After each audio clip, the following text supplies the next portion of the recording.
चरण के मतदान होने हैं। 20 जिले की 122 सीट के लिए कल सुबह 7 बजे से वोटिंग हो रही है और इन 122 सीट में सामान्य सीट 101 है, जबकि एससी सीट की संख्या 19 और एसटी सीट की संख्या 2 है। कल उम्मीदवारों की अगर हम कुल उम्मीदवारों की बात कर लें तो कल जिनकी किस्मत ईवीएम में कैद होगी वो 1302 उम्मीदवार चुनावी रणभूमि में हैं, जिनमें महिला उम्मीदवारों की संख्या सिर्फ 136 है, जबकि पुरुष उम्मीदवारों की संख्या 1165। दूसरे चरण में कुल मतदाता 3 करोड़ 70 लाख से ज्यादा हैं।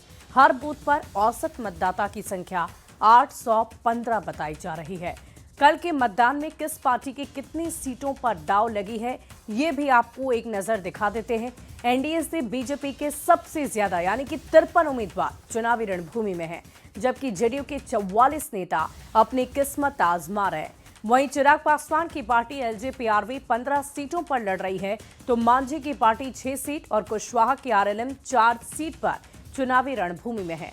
महागठबंधन की अगर बात की जाए तो सबसे ज्यादा आरजेडी के 72 उम्मीदवार चुनावी मैदान में हैं, जबकि कांग्रेस के 37, वीआईपी के 7 और लेफ्ट के 6 उम्मीदवार चुनावी रणभूमि में हैं और इनमें महागठबंधन की उन 6 सीटों को शामिल नहीं किया गया जहां गठबंधन में ही आमने सामने की भिड़ंत है, यानी कि फ्रेंडली फाइट है।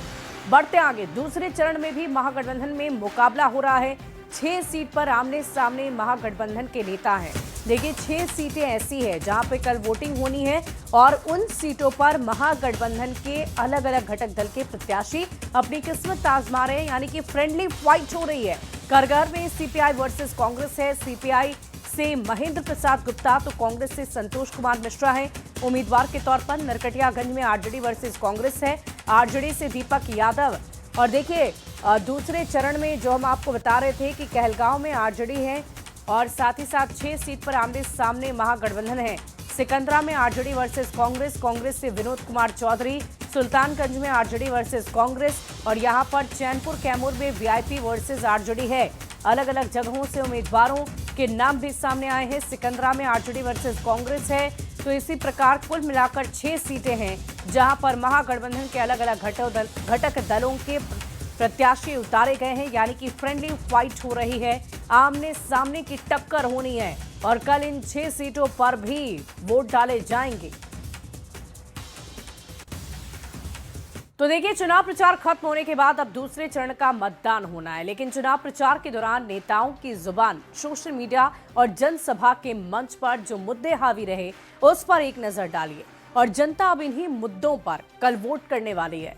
रोजगार पहला मुद्दा जिस पर जमकर प्रहार किया गया। लगातार तेजस्वी यादव ने रोजगार और नौकरी की बात की।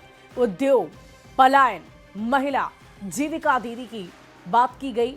फ्री बिजली, जंगल राज, प्रचार के गीत, छठ पूजा, अपमान, भ्रष्टाचार, विकास, विनाश, घुसपैठ और 20 साल बनाम 20 महीने की सरकार को कंपेयर किया गया।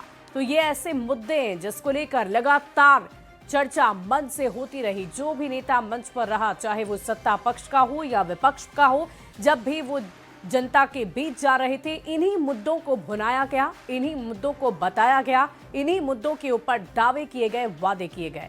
देखिए, दाव पर मंत्रियों की भी साख लगी हुई है। बड़े बड़े मंत्री हैं जिनके चेहरे कल आपको चुनावी रणभूमि में नजर आएंगे। रेणु देवी बीजेपी बेतिया से, पूर्व डिप्टी सीएम भी रह चुके हैं। विजेंद्र यादव जेडीयू सुपौल से उम्मीदवार उन्हें बनाया गया है।